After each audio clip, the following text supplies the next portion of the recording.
Feliz año a los que nos están escuchando, a los que nos van a ver por redes sociales. Molino habló ayer, hizo un repaso de varios temas, pero uno de los puntos y los focos más importantes fue que habló acerca de aquellas, entre comillas, botellas en las instituciones. Estas personas que están en las instituciones y que, según él dice, no se pueden sacar las mismas, no se pueden votar. Fue un repaso a todo todo su mensaje. También se refirió al Seguro Social, se refirió al tema de las obras inconclusas, al tema energético, hizo énfasis en que no se va a aumentar la tarifa de luz. Pero el detalle más fuerte que yo veo en ese mensaje, y lo dije más temprano, Molino habló del ingreso de nuevos funcionarios al gobierno o a las instituciones, perdón, a los poderes del Estado. ¿Cuál es el balance que hace Saúl Méndez como parte del Suntrax respecto a lo repasado por José Raúl Molino? Hay un viejo refrán que dice: conecta la lengua con el cerebro. Y empiezo por el primer elemento que tú traes a colación. Cuando tú te vas a referir a las personas, tienes que hacerlo con respeto, especialmente a las personas que tienen algún nivel de discapacidad. Y las normas jurídicas en este país y en el mundo han evolucionado a proteger a esas personas. Entonces, cuando tú hablas así despectivamente, tuerto, cojo, ciego, como si fuera el gran problema del Estado para destituir a las personas, tú ves a un tipo ahí insensible totalmente, pero además de conectar la lengua del cerebro. Porque, entre otras cosas, tú siempre escuchas a Molino decir que él es un hombre de derecho. Y resulta ser que las normas protegen a esa parte de la población vulnerable por una sencilla razón: eran discriminados, ni siquiera tenían el derecho al trabajo. Y se ha evolucionado, la humanidad ha evolucionado, pero pareciera que todavía en el cerebro de Molino el primate prima sobre la racionalidad. Entonces, obviamente, cuando yo escuché eso, yo me indigné, porque yo no estoy defendiendo botellas, ni mucho menos, que susodicho sea de paso, hay que decir que estas botellas son de la partidocracia a la que él pertenece y con la cual tiene partido y han estado en gobierno, tanto en el gobierno de Endara como en el gobierno de Martinelli y en los gobiernos en que ellos han participado como partido. Es decir, que ellos son responsables de parte de los problemas que tiene este país en términos generales, pero referirse a estas personas con estas limitaciones o enfermedades crónicas en la forma en que lo hace Molino, claramente ahí tú ves retratado a un individuo que desprecia a la población. Y desafortunadamente ese individuo hoy es presidente de la República con el 32-34% de los votos de las minorías, pero que en estos sistemas es suficiente hacer mayoría para ser presidente de la República, un 32 o 34%. O sea, las minorías que son mayorías y que finalmente toman decisiones. Así que yo desprecio esas palabras y la forma en que se refirió a la gente. Y no estoy desconociendo que no haya corrupción, que no hayan garrafones, que hay gente que no trabaja y que va. Pero cuando tú buscas a esa gente, le buscas la afiliación política, entonces tú te das cuenta inmediatamente de dónde provienen, quiénes lo nombraron, por qué lo nombraron, en qué condiciones. También ahí hay una contradicción, porque en parte del discurso contradictorio de Molino, él empieza a decir que en el caso de Centroamérica y de América hay gobiernos que empiezan a reclutar al servidor público a través de concursos. Nosotros propusimos, cuando fui candidato a presidente, concurso de oposición para ganar la vacante y evitar eso del clientelismo, quítate tú para ponerme yo, etc. Pero él dice que eso es lo que prima. Sin embargo, compara a Panamá y dice que no, que los amigos, los familiares y los... ¿A quién nombró Molino en los altos cargos? Cada uno de los que nombró, mi abogado particular, dijo, refiriéndose al procurador. Al nuevo que acaba de llegar. A mi hermano, porque la pasó mal, porque yo la pasé mal, lo nombré no sé en qué embajada. A mi amigo. O sea, ¿qué moral puedes presentar tú en una crítica como la que estás haciendo si tu conducta como presidente de la República es nombrar amigos, amiguetes, nombrar parientes en las estructuras del gobierno? Entonces, ¿qué es lo que tú puedes criticar? Algo que se llama moral y también ética. Y si tú no tienes moral y ética, mal tú puedes salir con un discurso de esta naturaleza, lo cual muestra la contradicción que existe. Es decir, en la alta esfera sí puede haber, según la práctica de Molino, mi amigo, mi hermano, mi compadre, mi abogado, no sé quién, no sé cuál, pero para de allí hacia abajo, entonces tú te sales con un discurso supuestamente adesentador. Entonces eso es contradictorio también. Así que, obviamente, cuando usted analiza el discurso de Mulino, se da cuenta el mar de contradicciones que hay entre lo que trata de criticar, del cual él ha sido parte, no solo ahora que está en el gobierno, sino en los gobiernos que participó. Y naturalmente eso, pues, para cualquiera que da seguimiento a esta situación, puede descifrar lo que se encierra en demagogia pura y dura, porque tú dices una cosa que no haces. Y eso es demagogia, concretamente. Fíjate, una de las cosas de las que se habló ayer para justificar la inacción, incluso la inoperancia y la ineficiencia y muestra de incapacidad en estos 6 meses, es la deuda. La deuda pública, 50.000 millones de dólares. Sí, pero es una deuda acumulada. De esos 50.000 millones, por lo menos Martinelli en el gobierno que participó en Mulino dejó entre 8.000 y 10.000 millones. De esos 50.000 que están allí. Y luego todos los demás fueron incrementados, porque esta es la suma de esa política de pedir prestado y endeudar al país. Eso es otro gran negocio que no se discute en Panamá. Tanto adquirir la deuda como pagar la deuda le da comisión al que la pide y al que la paga. Y eso es vox populi. ¿Y quién se queda con esa plata? Todo eso es parte de la corrupción estructural que existe en el sistema y que en efecto afecta a la población panameña. Pero, reitero, pareciera que ellos en su idea, esto es como que la historia de la humanidad empezó con Mulino a partir del 1 de julio del año pasado, lo cual no es cierto porque él ha sido parte de lo que estamos sosteniendo en torno a este tema. Por ejemplo, en su discurso, cuando habla de una nueva constitución, toca el tema de generar nuevos empleos, salarios y demás, concretamente planteando que la forma de generar esos nuevos empleos es a través de reactivación de la economía, concreto. Sí, pero ¿cómo se reactiva la economía? Eso tú puedes hacer un enunciado, pero la Constitución lo tiene. Debe haber políticas públicas que generen, incluso habla de pleno empleo. ¿Cuáles son esas políticas públicas que ha anunciado Mulino para que se generen esos nuevos empleos? Usted no ve ninguna. Se habló de una serie de obras que entre reactivar unas y otras no, es decir, las obras de la que se Ciudad de la Salud, todo el mundo sabe que Mulino no la construyó, pero se dio un paso, se expropió una torre que le pertenece a la Caja de Seguro Social y se puso el ION. Yo no estoy diciendo que no hace falta un ION de último modelo, tecnología, innovación, etcétera. No estoy diciendo eso, pero esa es propiedad del seguro. ¿Cómo se expropia? Si la Constitución dice que la entidad que maneje este tipo de prestación es autónoma, tiene sus propios bienes. ¿Cómo se hizo algo como eso? Entonces se está actuando de hecho, se está actuando de derecho, pero lo que quería decir en torno a este tema es que la Ciudad de la Salud no la construyó Mulino, pero la cuenta. El famoso corredor de la playa que cortaron, que es un par de kilómetros allí, también habla de ese proyecto. Ese proyecto no lo hizo él. Esos proyectos están terminando porque el ciclo de vida de ellos, de construcción, están en una fase ya cerca a la terminación. Así y no, que no habló del tren de Panamá, David. Por ejemplo, y eso debería ser de él. Eso, que es su propuesta, lo enunció en función de crecimiento económico, pero sin nada tangible. Entonces, el discurso en términos generales de dar respuesta, a pesar que declara que este es el año de la respuesta concreta, no hay cosas concretas para esto. El agua denunció que una potabilizadora se construyó sin planta eléctrica y sin agua. Tú dices, pero ¿cómo tú construyes una potabilizadora? Me recordó eso del dictador de que no, hay que hacer un puente, pero por aquí no pasa un río. Bueno, también se hace el río, igualito. En realidad, es poca la solución de la que se habla, 200 pozos que se van a abrir en todo el país. No sé si con las máquinas esas que en los primeros días denunciaron que estaban en el MINSE, que no utilizaron. Pero respuesta de generación realmente no la hay. Las actividades económicas que se enuncian, bueno, están despertando, quizás despierten. Es decir, no hay una situación concreta en ese sentido, ¿no? Una de las principales propuestas, o uno de los postulados que más emocionaron a la gente, por decirlo así, es el tema de los medicamentos.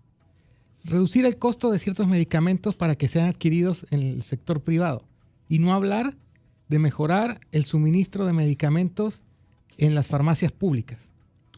Fíjese, este es otra gran falacia, como lo vemos. Primero, acusó a Farmacia y Droga de las instituciones públicas de mafia, para no meterse con las mafias, que en realidad son las que controlan los medicamentos, las 5 casas comerciales, de las cuales uno de sus dueños es asesor de él. Aníbal Galindo. Aníbal Galindo. Así es. La mafia no son las 5 casas farmacéuticas esas, sino Farmacia y Droga. Y después lo trata de empleado. Bueno, si quieren seguir en eso, vayan a trabajar con las 5 o 4 casas comerciales. Entonces, no atacar ese problema, ese oligopolio que impone los precios en este país, naturalmente, es no querer enfrentar el problema. Pero además, con esa mafia, él dice, no, voy a negociar, esto debe ser en paz, vamos a darle tiempo. Es decir, a la mafia real de los medicamentos no hay una conducta agresiva como la que él muestra contra funcionarios, contra la población, contra la población vulnerada. Entonces, se anuncian 20 medicamentos que se van a rebajar. Eso lo vimos también con Cortizo y Carrizo. Eso fue un fracaso. Pero entre la lista de los medicamentos, que es lo que hay que ver claramente, te publican 20 medicamentos. No te ponen el precio que existe hoy, ni tampoco el precio que van a bajar. Y en consecuencia, lo que suele ocurrir, como ocurrió en el año 22, después de la mesa de Penonomé y las protestas, es que estas grandes casas farmacéuticas, y es lo que suele ocurrir con el gran capital y el capital pequeño o mediano, agarran a los distribuidores, a las pequeñas farmacias, quiero decir, entonces esos se ven afectados en un margen, y entonces resulta ser que eso es lo que tiran por delante. Pero para Saúl, efecto de hacer opinión. Igualmente ayer, cuando estábamos en la Asamblea Nacional que entrevistamos al ministro de Salud, se lo puntualizamos. Es que con eso que hizo el gobierno de esa canasta básica de medicamentos, el gobierno de Carrizo y Cortizo, cuando tú llegabas a la farmacia y pedías el medicamento y decías, por ejemplo, hey, eso está en la canasta básica de medicamentos y debe estar tener una rebaja sustancial, te respondían y al lugar porque tú estás hablando del manejo de los oligopolios. Sí, usted tiene razón, la Mejoral, yo siempre digo la Mejoral, me he quedado anclado en el pasado. A veces la cito también. Sí. La Mejoral, sí, cierto, tiene la rebaja, pero es que no lo tenemos. Entonces tú le preguntabas, entonces, qué sé yo, por otro medicamento. Ibuprofeno. Pero es que tampoco lo tenemos. Sí. Entonces nos siguen mareando y los gobiernos se han prestado para esto. Claro, porque de hecho, e incluso aquí el montón de gringueros que hay empezando por esta oligarquía vende patria, ¿sí?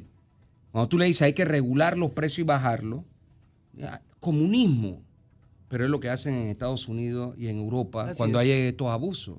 Incluso en la tarjeta de crédito se regula cuánto es lo que le van a cobrar a la gente porcentaje. Aquí eso está salvaje. Pero los oligopolios existen y vengan a Panamá para que se den cuenta. Y los monopolios, porque hay de las dos cosas. Entonces, naturalmente, cuando se habla de intereses, que otro de los temas que plantea Mulino, que primero está el interés de la nación, después están los intereses de los sectores y por último los intereses personales, resulta ser que los primeros intereses que están aquí por encima de la nación, por encima del Estado, la Constitución, son los intereses del gran capital que son intocables. Y él no los toca, como no lo han tocado los otros 8 que han pasado por ahí, o 7, perdón. Entonces, naturalmente que los intereses de ese poder económico están por encima. Por eso es que eso que tú acabas de decir no solo se encuentra en los medicamentos, se encuentra en los alimentos, se encuentra en la energía eléctrica, en el combustible que es demandable por parte de la población. Y los precios son realmente una locura aquí en Panamá y no hay quien le ponga el cascabel al gato. Saúl, yo recuerdo cuando arrancó la administración Mulino, hace 6 meses, que usted como representante de Suntrax tuvo una reunión en el Palacio de las Garzas con el mandatario y parte de su equipo. En ese momento, el asunto principal era el tema de las cuentas del Suntrax.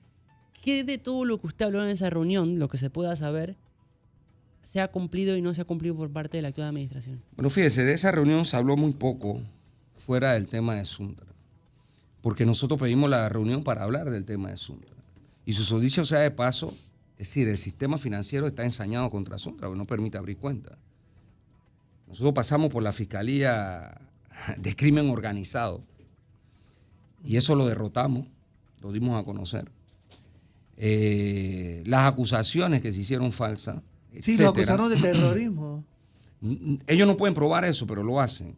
Sin embargo, el sistema financiero tiene trancadas las cuentas de Suntra y la Caja de Ahorro tiene la mayor recurso. Hace más de un año que la Caja de Ahorro tiene los recursos de Suntra que no se pueden depositar en ningún Saúl, otro lado. déjame interpelarte. Ajá. El sistema financiero tiene trancadas las cuentas del Suntra. El mismo sistema financiero Donde se lava. que con pasividad permitió el blanqueo de capitales durante administraciones pasadas, y esto no es invención de ninguno de la mesa en Radio Panamá, sino que está documentado. Ese mismo sistema financiero Es el tiene mismo, trancadas el las- mismo. Ahí No, se porque lava eso es mentira. Tú plata estás del mintiendo. narcotráfico, del tráfico de armas, lo que va en impuestos, todo eso. Por eso es las listas grises. Y después tú oyes, no, es que tenemos que salir a la lista gris. Pero ¿cómo vas a salir a la lista gris si convirtieron al país en una lavandería y no quieren cambiar eso? Ese es el problema de estar en las listas grises. ¿Cuántos banqueros tú conoces que están presos por problemas de lavado de capitales? O por la plata que se robaron del Estado y que pasaron por los bancos en Panamá. ¿Cuántos gerentes fueron sancionados? Dueños, accionistas, producto de este robo que se dio y que la plata entró ahí. Ninguno. Pero la plata de Suntra, que es sudada, de quienes la pagamos, los obreros de la construcción, entonces esa sí está trancada. Pero lo que tú decías es, bueno, ¿qué más se vio ahí en aquel momento? Era la pregunta de Crifa. En realidad, fuera de eso poco, se habló de problemas de seguro. Nosotros sentamos inmediatamente una posición de que este es un problema realmente estructural. El problema del seguro, tú no puedes hablar de seguro si tú no hablas de políticas públicas, de cómo vas a generar empleo. Sin embargo, tú escuchas ayer en el discurso, y a reiterarlo nuevamente, que la única propuesta válida es la de Mulino. Y que si los diputados tienen propuestas, que le presenten la corrida. O sea, hay alguien que se llama Dino Mon, que tiene una herramienta actuarial con la cual el mamotreto 163 se calculó, que no se lo dio a más nadie puede calcular en eso. Ni los diputados le entregaron esa herramienta. Es decir, que ellos, si tienen una propuesta, tendrían que pedirle el favor a Dino Mon, que dice, no, eso es mío, propiedad intelectual, para pasar su propuesta. Sin embargo, la Caja de Seguro Social tiene su herramienta actuarial, la OIT tiene su herramienta actuarial, la Caja del Seguro Social y sus actuarios, tanto los internos como los externos, porque hay una comisión de actuarios externos, han hecho corridas allí. Han dicho qué pasa si se fusiona el programa de solidaridad nuevamente, cuántos años de vida tiene. Pero eso no le sirve a Mulino, a Mon, a Chapman ni a Boy Galindo. Entonces él, arrogantemente, bueno, preséntame tu propuesta, pero a la corrida. Como a nosotros no nos la dieron los trabajadores, se la pedimos a la OIT. Hicimos la corrida, se la entregamos en el Salón Azul a la Comisión de Trabajo y Salud el último día no. Eso fue el 23 de diciembre. Le entregamos en el Salón Azul, que hubo esa reunión, porque después la volvieron a subir al auditorio. Entregamos las corridas que hicimos con la OIT y demostramos que la propuesta que tenemos corre el programa a más de 100 años. Pero ese no es lo que ellos quieren, porque en el fondo de este problema lo que hay, y lo reiteraron ayer tanto Chapman como Mulino, es el problema financiero económico. Es decir, en la cabeza de estos individuos lo que hay es que la plata de los asegurados tiene que ir a los bancos y a las administradoras de fondos de pensiones privados, porque con eso ellos van a garantizar que las calificadoras de riesgo, que son empresas privadas, que las instituciones financieras internacionales digan, excelente tu medida. Pero para la población. las cuentas de Suntra que se iban a abrir en el Banco Nacional, ¿se abrieron ya? Hay unas cuentas habilitadas en el Banco Nacional. El problema son los términos y condiciones que se pusieron ahí. Porque es exactamente los términos y condiciones, que es la letra esa chiquita que antes uno no leía, pero que ahora lee a detalle, impusieron unas condiciones que son inadmisibles. Y por eso los fondos no han entrado y todo. ¿Y qué condiciones? ¿Son distintas a las tradicionales? Es una intervención judicial sin que Suntra esté intervenido judicialmente. Con eso debo decir todo. ¿Pero por qué? Bueno, porque esa... Porque en cualquier momento... Porque están quién tú utilizando el crees que- sistema Pero financiero para presionar el la oyente militancia que de está Suntra. escuchando no No lo entiende. son temas Vale. muy técnicos. Pero una de las condiciones que se menciona y que el oyente diga, es este tema. Por eso, Saúl. Tú no puedes mover tus recursos con libertad como requiere. Tú no puedes recibir ni hacer transferencias internacionales. Tú no puedes incluso mover por ACH, porque si mueves por ACH no puedes emitir cheques ni van a dejar de depositar cheques. O sea, es una situación realmente Si el día de hoy hubiese... compleja, pero ni así nos han podido doblegar. Si el día de hoy Suntrax se fuese a manifestar o hubiese una huelga, algún movimiento de este tipo, ¿tienen los recursos o tienen la movilidad financiera para poder sufragar eso? Fíjate, nosotros no disponemos de más del 90% de nuestros recursos en estos momentos. Porque eso es lo que ¿No está en podría la venir caja. por ahí? Que El tema- desarticularlos para que si el día de mañana se empieza a salir a la calle por el tema de la seguridad social o cualquier otro temas candentes, Suntrax se vea debilitado a nivel logístico. Mira, fíjate, esto lo discutió Suntra en enero del año pasado, ya hace un año, en la Asamblea General, que es la máxima estructura de gobierno, y tomamos decisiones allí. Nuestros miembros saben que hay problemas y que no hemos podido abrir ni accesar todos los recursos. Es decir, la pelea tiene que librarse con o sin recursos, no hay de otra, porque cuando esos recursos no existían, igual nosotros peleábamos. Creamos unos recursos que se llaman fondos de huelga para enfrentar la huelga. Y tenemos que tomar la decisión concreta, tema del seguro. Vamos a dejar que impongan esa ley y no vamos a pelear, o vamos a pelear sabiendo las consecuencias a las que nos vamos a enfrentar. Todo el mundo sabe, o por lo menos no todo el mundo, nosotros tenemos claro que es posible que vuelvan a cerrar la cuenta que abrieron, como una medida de persecución contra nosotros. ¿Por qué? Porque nunca se había utilizado el sistema financiero para perseguir políticamente. Lo están haciendo con Suntra. Es decir, tocaron una tecla que no habían utilizado anteriormente Por un y están antecedente. dispuestos a tocarla las veces que sean necesarias cada vez que quieran imponer cosas como esta. ¿Y cómo reciben la cuota sindical en estos momentos? En cheque. Se están depositando a la cuenta que está abierta en el Banco Nacional, lo corriente, pero tenemos, reitero, el 90% de los recursos estancados porque tú vas a cualquier banco y no te abren cuenta. Saúl, la comunicación de Suntrax con la OIT, la Organización Internacional del Trabajo, sobre este tema, ¿qué les han dicho? Sobre todo porque, como dices, se marcó un hito cuando les bloquean las cuentas durante el gobierno de Laurentino Cortizo y parece que continúa la situación ahora en el Banco Nacional y en realidad tienen ese tema todavía. los términos y condiciones que impusieron son, reitero, como una intervención que nosotros no hemos aceptado porque no podemos aceptar eso. Pero la OIT...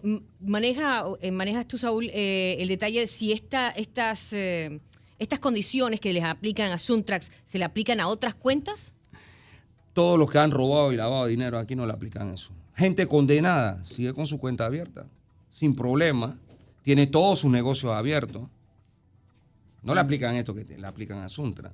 En realidad, el tema de OIT, y voy a hacer esto como un paréntesis para regresar al discurso, el tema de OIT es que nosotros presentamos una querella, una queja ante la OIT. Eso se está ventilando, el gobierno lo sabe. Hay comunicaciones tanto de OIT, de nosotros a OIT, como de OIT al gobierno, el gobierno a la OIT.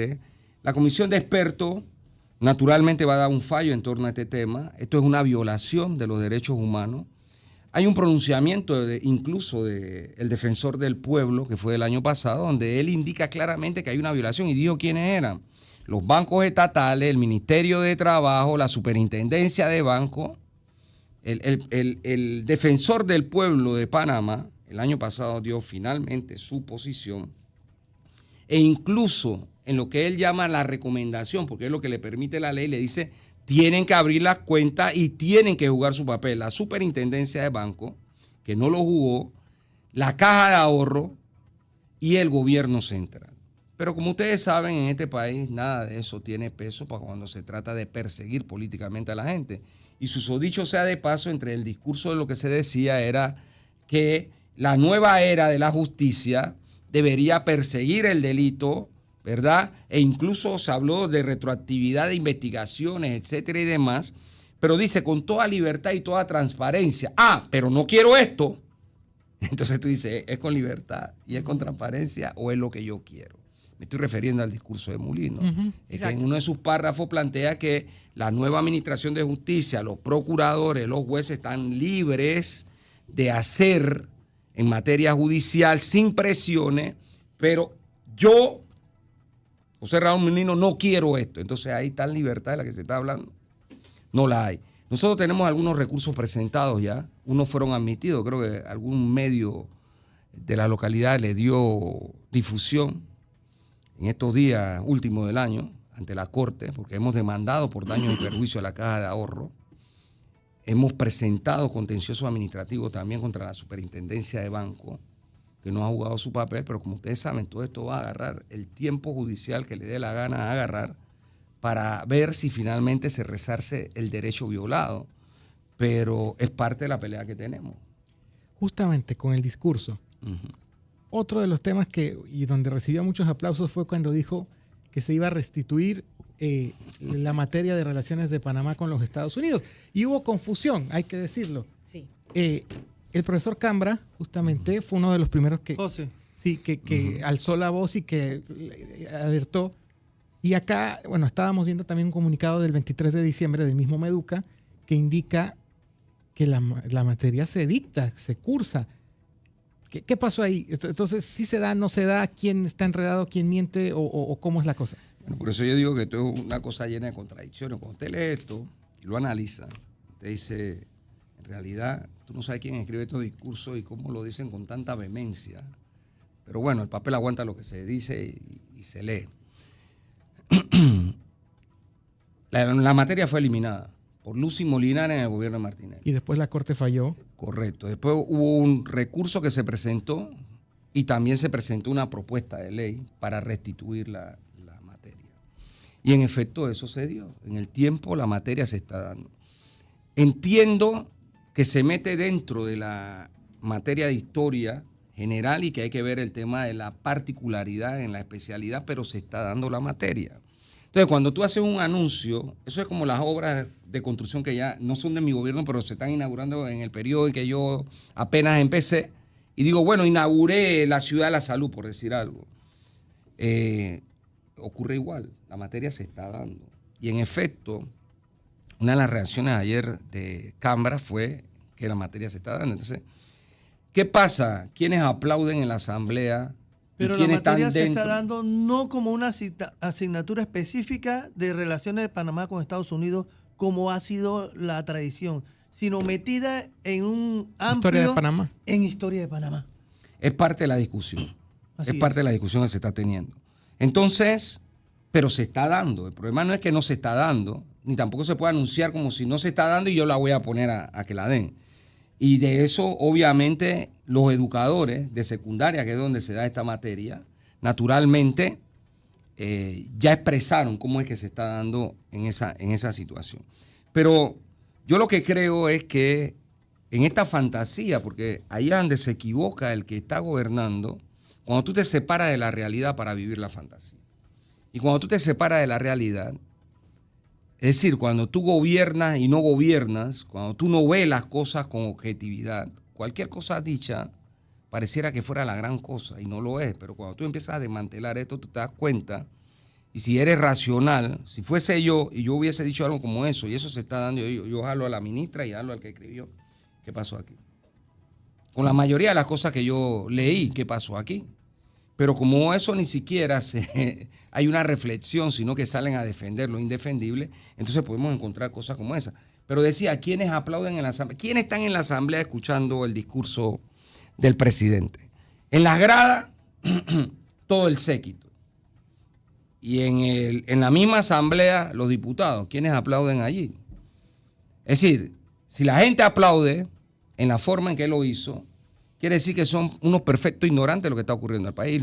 Seguramente ahí estaba el que escribió el discurso, estaba la ministra de Educación, los diputados que aplaudieron y el resto del funcionario que está allí. Entonces, ¿qué estoy haciendo y qué estoy diciendo? Esa es parte de las cosas. Por eso la gente, esos discursos no le impactan. Saúl, ya en la parte final de la entrevista, desde hace meses y años hay muchas personas que dicen, Saúl y el Suntrax siempre ven todo lo malo respecto a las administraciones. Yo le quiero preguntar, antes de cerrar la entrevista, según para usted, para el Suntrax, ¿hay aspectos positivos de la actual administración de José Raúl Mulino y cuáles estaría dispuesto a apoyar el Suntrax por el crecimiento del país? Fíjese, ayer se habló de constitución. Nosotros tenemos una propuesta de constitución constituyente originaria. Mulino habla de una constituyente originaria, el asesor es Miguel Antonio Bernal. ¿Qué tipo de constitución? No sé. Ellos hablan de alfabetizar a la gente en términos de la situación y declararon el año como el año de la alfabetización constitucional, lo cual es otra locura porque de hecho, es decir, ninguna constitución se desarrolla en el contexto, en su contexto social, se desarrolla en función de que hay unos sabios que te dictan cómo en la Constitución ocurre esto. Estos contextos sociales son los que dan, por ejemplo, en algún momento, el proceso de 1903, con toda su imperfección, o una revolución social que hace que tú llegas al Estado vía revolucionaria, o otros modelos como los que se presentaron en Sudamérica, ahora más recientemente, en los últimos 20 años, en el que hay participación colectiva, ciudadana para estos procesos. Como Chile. Como Chile, que fue muy complejo eso, después de una lucha terrible, el pueblo chileno ha perdido la esperanza de poder materializar una transformación real, pero el tema de refundar este país es una de las cosas que nosotros hemos planteado y si se va a hacer con seriedad, nosotros estaríamos dispuestos a discutirlo. No aceptamos manipulación. Si se va a hacer como se está haciendo lo del seguro, no hay nada que discutir. Porque Mulino no representa nada distinto a lo que ya pasó con los 7 últimos gobiernos. El mismo modelo económico neoliberal, la misma conducta cuando se gobierna. Es decir, no hay nada nuevo. Y ese es parte del problema. Entonces yo no puedo decirte, no, es que yo no estaba de acuerdo con Endara, con la privatización, pero ahora sí estoy de acuerdo con Mulino con la privatización. Yo no te puedo decir eso. Sin embargo, ellos mantienen una consistencia de la aplicación de un modelo económico, político y social fracasado en el mundo que se conoce como neoliberalismo, que para el caso particular panameño ha creado la desigualdad que tenemos. Panamá es el 4º lugar del mundo, segundo de América Latina, los bajos salarios, el alto costo de la vida, las condiciones materiales de vida que estamos viviendo en la educación pública, en la salud pública. Todo eso es un acumulado. Nada de eso nació ayer, ni cuando Mulino tomó la presidencia. Entonces, naturalmente, si se sigue bajo la misma lógica, ¿cómo vamos a apoyar una cosa como esa? Entonces, no se trata de una discusión abstracta, tú te opones a todo, ¿no? Yo me opongo a lo que me hace daño. Y eso es lo que la población ha empezado a despertar. Fíjate, con el tema del canal, que creo que es un tema importante. Un grupo de panameños empiezan a decir que dónde está la plata. Y todos sabemos que con la reversión del canal, las áreas revertidas en esos años, en los años en que se dio 1999, se hablaba de un activo en tierra de más de 30.000 millones de dólares. ¿Dónde están? Después los casi 30.000 millones en peaje que han entrado al erario público. ¿Dónde están? Ah, no, que están en la beca universal, que están, te inventan dónde están y tú dices, bueno, y los impuestos nosotros pagamos dónde están. Los ingresos del canal debieron venir a ayudar a mejorar la situación de la población. Pero la población sabe que la plata se la roban, que se roban los minerales, que se roban los recursos naturales, que se roban la plata en efectivo y no pasa nada. Hay una insatisfacción. Entonces dicen, no, que vengan los gringos. Algunos dicen eso, lo cual yo rechazo con vehemencia, porque eso es un acto vendepatria. ¿Por qué? Porque además, esa misma gente que dice eso vota por esos mismos corruptos en los partidos políticos tradicionales. Aparte del tema de la constituyente, ¿otro aspecto más que vea positivo? Fíjate, no hay nada positivo en este momento. Tú me dijiste, ¿qué temas? Bueno, como temas yo te acabo de decir uno. Ajá. Para mí un tema inmediato es el del seguro social. Que si regresáramos al sistema solidario, eso tiene el apoyo nuestro. Si hacemos la corrida para que se mejore la prestación de salud, eso tiene el apoyo nuestro. Si el programa de riesgos profesionales mejora para rehabilitar a los trabajadores que se accidentan o tienen enfermedades profesionales y mejoran sus pensiones, eso tiene el apoyo nuestro. Si la autonomía de la Caja de Seguro Social es real y no como ocurrió, ustedes saben que para nombrar al presidente de la Junta Directiva de la Caja de Seguro Social, Mulino se reunió con parte de los sindicalistas que votaron a favor del empresario. Es decir, Mulino torció o negoció brazos para nombrar al presidente de la Junta Directiva. Él no cuestionaba a la Junta Directiva de la Caja de Seguro Social. Está haciendo lo mismo. Entonces tú no puedes apoyar lo que está mal. Si se van a hacer cosas buenas y se quiere discutir con seriedad y transparencia, entonces podremos decir que tenemos el apoyo y aportaremos como estamos aportando hasta ahora. No solo propuestas, sino las sustentamos técnicamente y las presentamos a la población. Si se quiere eso, nosotros con mucho gusto para mejorar lo que haya que mejorar en el país. Si se quiere manipular e imponer, entonces obviamente ahí no nos van a encontrar. 8 de la mañana, 1 minuto. Saúl Méndez, secretario general del Suntrax, gracias por habernos acompañado en este primer viernes de 2025. Y bueno, estamos en contacto. Gracias por la oportunidad. Un saludo a todos y reitero mis felicitaciones dentro de lo posible a todos los que nos escuchan. Aquí me acaba de escribir Pinky que dice que desea que le haga un chaleco así como sí. personalizado. Yo no sé. Vale, vamos a hacer uno. Dice que quiere que diga Pinky Chorrillo. Sí. Está bien, vale, vamos. 8, 2 minutos. Esto es Panamá Hoy. Hacemos la pausa y ya regresamos.